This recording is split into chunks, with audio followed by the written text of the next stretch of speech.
o que a gente identificou era a necessidade do escritório dar um atendimento melhor para os clientes em certos nichos, em certas práticas. A partir daí a gente desenhou um roteiro onde nós passamos a identificar profissionais no mercado que pudessem se agregar à nossa firma com essa lógica de buscar ter um entendimento da indústria do cliente, do negócio do cliente.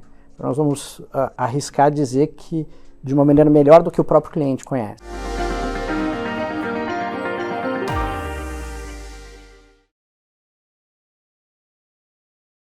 Olá, o UOL Líderes entrevista hoje José Dias, presidente do Demarest Advogados, um dos maiores escritórios de advocacia da América Latina, que atua basicamente em todas as áreas. Com 77 anos de mercado, o Demarest tem uma estratégia de expansão bastante agressiva.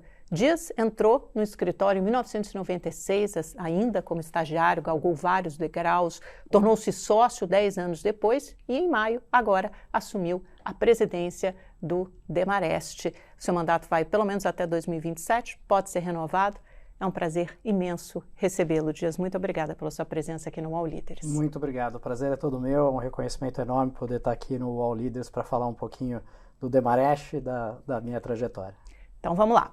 Dias, é um modelo de gestão interessante, né? Porque é um modelo de gestão do Demarest que sempre se renova. Vocês têm uma liderança conjunta, quer dizer, quem está na gestão continua também na sua respectiva área de atuação. No seu caso, comércio internacional, fusões e aquisições, conhecido no jargão do mercado como M&A, e também relações governamentais. Explica para a gente como funciona isso e quais são os seus objetivos da sua gestão à frente agora do Demarest. Então vamos lá, eu acho que isso fala um pouco do DNA do escritório, um escritório que já nasceu em 1948 como um escritório institucionalizado.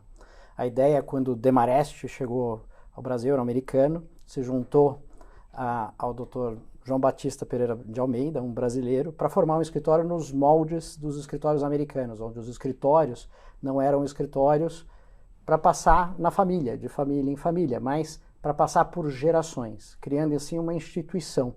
Isso fala já sobre algo muito nosso, que é perpetuar o legado. Acho que se você perguntar, um dos nossos objetivos é perpetuar esse legado por meio das gerações. E com isso a gente leva para todos os aspectos da firma. Então, do ponto de vista de gestão, isso é muito verdade. Então, eu, antes de assumir essa posição, tive a oportunidade de estar na diretoria do escritório, de estar no conselho do escritório, até chegar a essa posição importante de representação, e mais que isso, eu acho que é um reconhecimento dos nossos sócios, né? Eu acho que o escritório ele tem a lógica em que a geração de sócios, ela é que faz por perpetuar, e ela que tem tanto a função, vamos dizer, de sócio, de acionista do escritório, ao mesmo tempo em que são as pessoas que trabalham e que entregam o produto para o cliente. Esse modelo de negócio de serviço jurídico, ele é um modelo, de certa forma, incomum. Ele é comum para grandes consultorias, etc., mas é um modelo que traz vários desafios do ponto de vista de gestão, e do ponto de vista de rearranjo. Quando você pensa no futuro, o que você imagina? Assim, a tônica da sua gestão? Quais são suas metas principais? O que você quer entregar até 27 e provavelmente depois disso também? Olha, o mais interessante de tudo isso é começar no momento que a gente está começando. Eu acho que é um grande desafio você conduzir um escritório que tem quase 700 pessoas. A gente tem uma responsabilidade muito grande por essas famílias. Atendemos mais de 2.500 clientes, então sabemos que fazemos parte da vida desses clientes e trabalhamos com eles. Então, você assumir essa posição no momento em que a gente está, né, com todos os desafios internos que o Brasil vive, os desafios globais que nós vivemos, sem dúvida é um momento bastante interessante. Mas o que me dá muita tranquilidade para seguir isso é que a gente conduz a partir de um plano estratégico muito sedimentado e muito fortalecido pela sociedade. Então não é um voo solo com um guia próprio e que não é compartilhado, né? E já faz parte de uma cultura. Ele já faz parte de uma cultura, exatamente. Acho que a palavra importante aí é a cultura. O momento que a gente vive nesse plano estratégico, como você mencionou na abertura, é um momento agressivo de contratações laterais. Que são sócios que vão atuando em diferentes verticais. Como é que é esse modelo de gestão, assim, Exato. de contratação? O que a gente identificou era a necessidade do escritório dar um atendimento melhor para os clientes em certos nichos, em certas práticas. A partir daí, a gente desenhou um roteiro onde nós passamos a identificar profissionais no mercado que pudessem se agregar à nossa firma com essa lógica de buscar ter um entendimento da indústria do cliente, do negócio do cliente. Nós vamos arriscar dizer que de uma maneira melhor do que o próprio cliente conhece. Quer dizer, um conhecimento muito específico, né? Exatamente. E aí eu até vi alguns exemplos aqui, por exemplo, mercado de capitais, tudo que é ligado ao mundo financeiro, infraestrutura, energia, vocês acabaram atuando, elegendo determinadas verticais nas quais vocês identificam maior possibilidade de crescimento, isso é o que tem gerado mais causas e mais questionamentos jurídicos recentes? Exatamente. O que talvez tenha sido o principal direcionador, primeiro, são as aptidões do país, né? Então, naturalmente, o setor de agronegócios é um setor super relevante. Claro, está crescendo para esse lado, né? Então a gente dá atenção. Energia, mineração, TMT, Life Science, são setores que a gente tem uma base muito forte, uma estrutura importante no país e que, independentemente dos ressaltos, sobressaltos que o país passe, continuarão sendo setores relevantes. Então, a partir desse direcionamento, a gente passa a ter uma visão não mais daquela coisa antiga, eu quando me formei, me foquei em ser um advogado com bastante conhecimento de direito societário. Uhum. Hoje nenhum cliente mais busca isso. Hoje, o que eu busco é ser o melhor escritório, o melhor advogado em fusões e aquisições na indústria de agronegócios. Então eu entendo do negócio. É muito particular, né? Você vai olhar no detalhe. O direito vira só uma ferramenta. Uhum. O conhecimento do negócio do cliente é o que realmente cria o diferencial. Aí é onde a gente faz toda a diferença. E aí eu tenho os meus sócios que acabam tendo, né, uma cobertura maior, uma penetração maior em cada um dos seus negócios, onde a gente passa a ter um diálogo com o cliente que vira um idioma próprio. Né? Quando eu tenho o meu sócio de energia conversando com o cliente dele de energia, nós dois não entenderíamos a conversa. E eles se entendem completamente. Nos dê exemplos concretos, dias assim, de causas de clientes, por exemplo, importantes, alguns dos maiores clientes do Demarest, ou então causas em que o escritório atuou e que são causas memoráveis, que marcaram a história de vocês. Olha, a gente fez um estudo bastante interessante e a gente percebe como a história do país influenciou na história do escritório. Então, quando a gente avaliou certas indústrias, então, na década de 50, 60, quando vários investidores internacionais chegaram ao Brasil para investir em florestas, papel e celulose, foi o Demarest que ajudou vários desses investidores que chegaram ao Brasil. Quando empresas como uma Kibon chegou ao Brasil, foi o Demarest que ajudou. Quando uma Nike chegou ao Brasil, foi o Demarest que ajudou. E isso se espalha por vários segmentos ao longo das décadas. A gente tem lugares icônicos, como o Shopping Iguatemi, aqui em São Paulo, foi o Demarest que trabalhou no trabalho jurídico relacionado à implantação do projeto do Shopping Iguatemi. Você, por exemplo, atua em alguns segmentos, mas você falou de fusões e aquisições, e em particular no agronegócio. Falando de fusões e aquisições em geral, a gente passou por um momento de baixa grande na pandemia, esse setor vem se recuperando.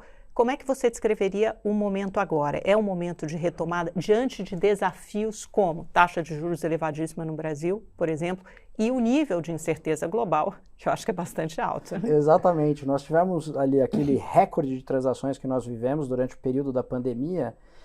Depois nós tivemos um declínio e agora, com esse mundo que nós estamos vivendo, né, com taxa de juros altas, disputas tarifárias, guerra comercial, a gente de novo tem uma aceleração.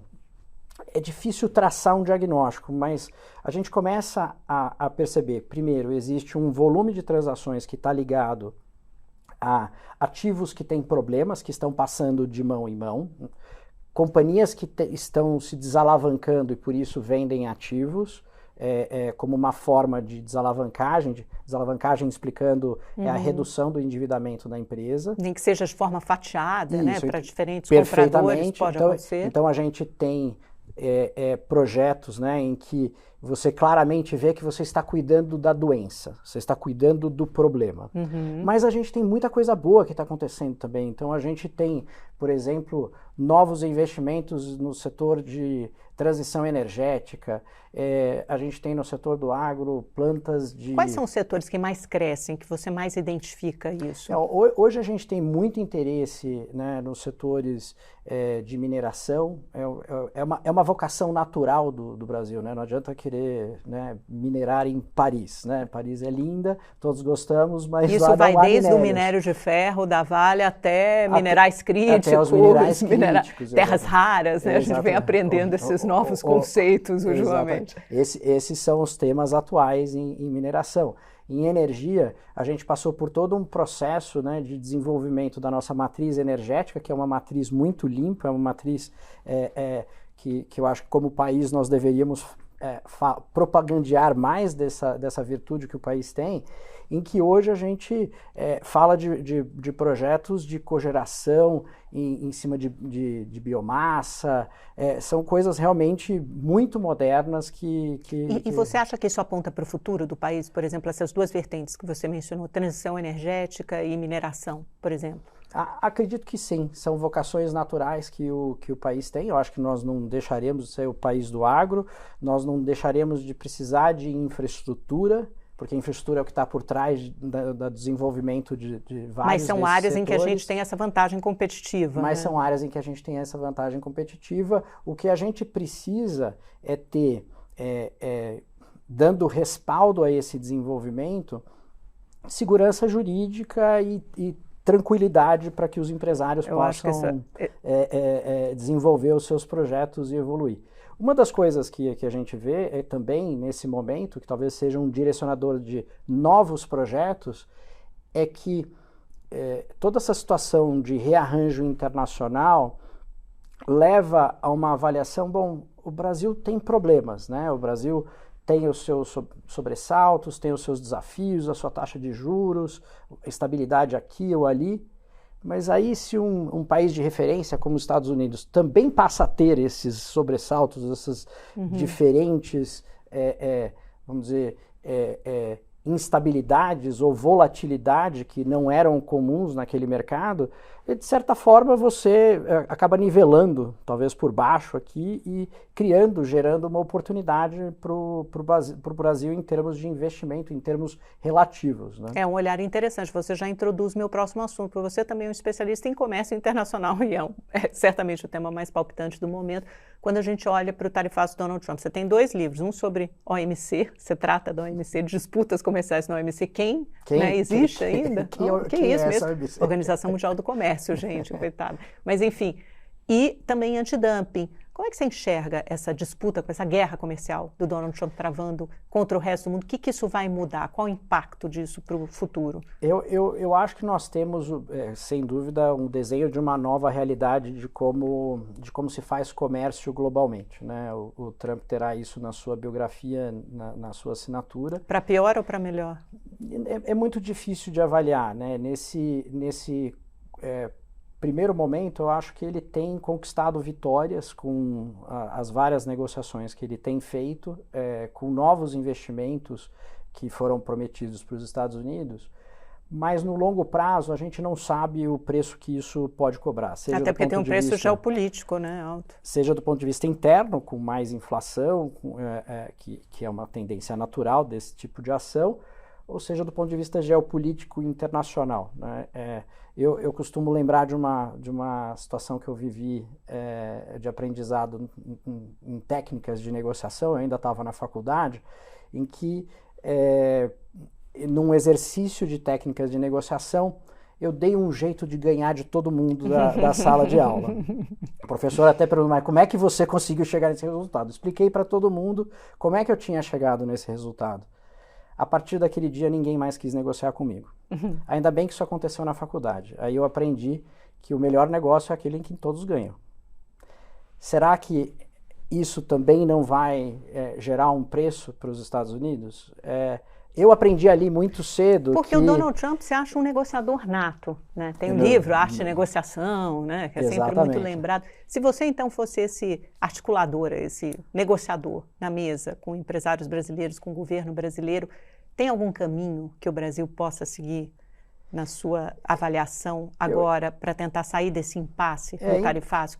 Qual a estratégia? Indo para o Brasil, eu acho que assim, nós temos que reconhecer que a questão brasileira não se identifica com a questão, por exemplo, da China ou de outros países onde os Estados Unidos têm um déficit comercial significativo. Ou, no caso do Brasil, os Estados Unidos, inclusive, têm um superávit comercial. Então, a gente já começa uma leitura de que o problema com o Brasil não é necessariamente de comércio. Quando a gente deriva um pouco esse pensamento, a gente já começa a identificar que existe uma questão política. A questão política eu não tenho uma visão clara de como ela poderá ser endereçada, essas diferenças que estão sendo postas à mesa do ponto de vista político.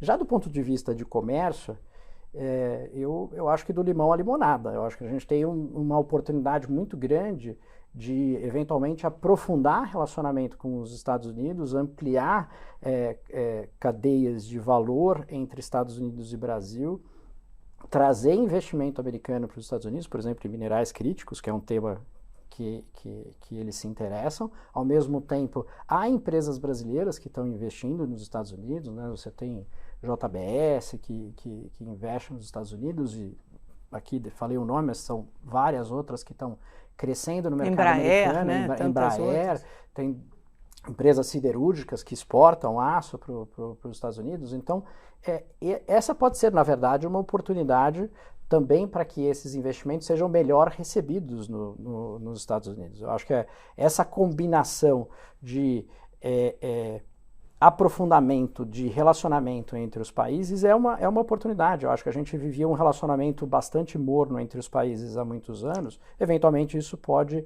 esse eventual acordo pode trazer um desfecho positivo do ponto de vista empresarial. E para o Brasil com outros países, redirecionar esse comércio para países da ASEAN, por exemplo, Sudeste Asiático, ou então o fechamento desse acordo União Europeia, Mercosul, gera oportunidades nesses âmbitos também?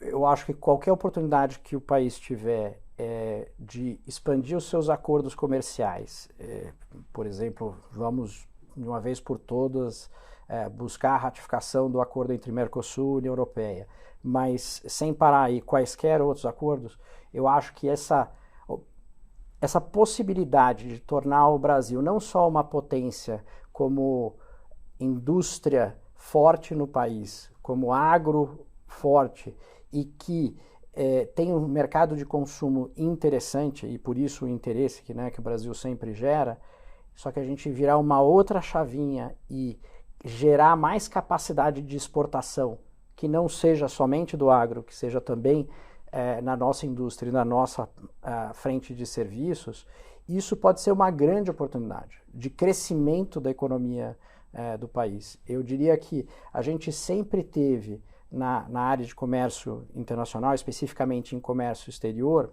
nós sempre tivemos políticas de governo. Nós nunca tivemos políticas de Estado, planos de mais longo prazo, em que, independentemente dos governos que ali passassem, tivesse um órgão que tivesse uma visão mais ampla de política de comércio exterior. Isso seria, na minha opinião, uma grande oportunidade para o Brasil ocupar e que levaria a novos acordos, abertura de mercados, fortalecimento da sua própria indústria. Dias, vamos mudar de assunto um pouquinho, porque infelizmente nosso tempo é curto, falar de IA. Inteligência artificial, qual o impacto que tem no Demarest, no mundo jurídico em geral e no mercado de trabalho? Pela primeira vez a indústria jurídica desses grandes escritórios, que tem um modelo bastante baseado, né, no nosso trabalho na hora homem, né? O nosso trabalho ele é medido e ele normalmente é cobrado do cliente com base no tempo que a gente demora para fazer as coisas. Acho que pela primeira vez esse modelo pode estar ameaçado, em que a gente olhará menos para o tempo, mas olhará mais para o valor que a gente gera para o cliente. Porque a IA vai reduzir o tempo necessário para gerar ao mesmo aquele volume tempo de trabalho. você vai precisar de grande investimento para a IA, que é esse um investimento que nós como escritório estamos fazendo hoje. E que isso vai precisar ser cobrado do cliente de alguma forma. Você vai precisar de mais senioridade, você vai precisar de mais experiência para que essa IA funcione melhor. Então, não tenho todas as respostas. Eu acho que a gente, pela primeira vez, realmente tem uma situação onde pode haver uma mudança de paradigma na nossa indústria. Acho que várias outras indústrias devem estar passando também pela sua revolução. Mas aí isso vai afetar primeiro quem está ingressando na carreira agora? Os advogados que vão começar? A sua pergunta é super interessante. Talvez, para mim, aquilo que eu vejo com maior dificuldade de enxergar é como será o treinamento do novo advogado. Como é que eu fui treinado? Alguém me dava para fazer, faça essa procuração. Eu repetia aquela procuração 50 vezes, ponto, eu já sei fazer de olhos fechados, vamos para o próximo. Você virou o IA, O contrato, eu virei IA. E aí fui para o contrato X, o contrato Y, a transação, a estrutura. Você vai evoluindo por repetição. Esse modelo de negócio não funciona com IA. Esse modelo não funciona, porque tudo aquilo que é repetitivo será feito por IA. Eu fico imaginando como é que você vai chegar na senioridade, porque talvez você tenha uma valorização de quem é sênior, mas e para o júnior chegar a ser sênior? Mas como é que o júnior vira sênior? Então, tem um gap. Eu vou ficar em dívida, essa eu não tenho uma resposta. Bom, para terminar nosso programa, então, há alguns anos o Brasil precisou aprender o juridiquês, né? Principalmente porque os políticos ficaram na mira da justiça. Como é que você enxerga essa última quadra na nossa história, em termos de avanços e retrocessos da justiça e como ela é vista para a sociedade? Eu acredito muito na necessidade de fortalecimento das nossas instituições. Eu acredito que nós conseguimos, ao longo desses últimos anos, felizmente, preservar a nossa democracia. Eu continuo acreditando que nós temos uma democracia e esse deve ser o objetivo, a preservação da democracia e a manutenção das instituições. Eu acho que a sociedade como um todo deve fazer um esforço no sentido de fortalecer as instituições. Eu não acho que o caminho de vamos acabar com isso ou acabar com aquilo é o caminho que fortalece a democracia e o país. Talvez o que a gente precise é de uma reforma dessas instituições. Mas aí do judiciário também, ou não? Como um todo, né? Eu acho que a gente precisa de uma reforma política que se fala há muito tempo, a gente fala de uma reforma administrativa que se fala há muito tempo, e uma própria reforma do judiciário, né? IA pode ajudar no judiciário, pode ser uma nova forma. Você acha que a justiça tem prestado um bom serviço ao país? Ainda se pode confiar, quer dizer, pode-se confiar na justiça? Porque isso foi uma questão interessante levantada por um político nos últimos dias. Eu acredito que sim. Eu não acho que as decisões pontuais que têm ocorrido, elas tenham que ser vistas como uma deterioração total da justiça. E o pior, na minha visão, é a conclusão no sentido de que então não precisamos mais da justiça. Não, sem ela estaremos muito pior. Estaremos muito pior. Melhor conviver com ela, com os seus problemas e atuar em cima dos problemas para reformar a justiça, modernizar a justiça. Talvez a preocupação que a gente vê constantemente, né, da ligação da política com o judiciário, esse é um ponto que tem que ser trabalhado. De novo, eu volto. Eu acho que como sociedade nós temos que nos posicionar no sentido de que tem que melhorar, nós temos que ter uma evolução nas nossas instituições. Agora, essa evolução, ela dependerá de reformas, e reformas que têm que ser profundas, né? José Dias, muito obrigada pela sua participação aqui no UOL Líderes, viu? Eu que agradeço, um prazer enorme estar aqui com você e poder estar falando com todos os ouvintes de vocês. Obrigada. Obrigada a você também pela sua companhia. Nos vemos na próxima. Até lá.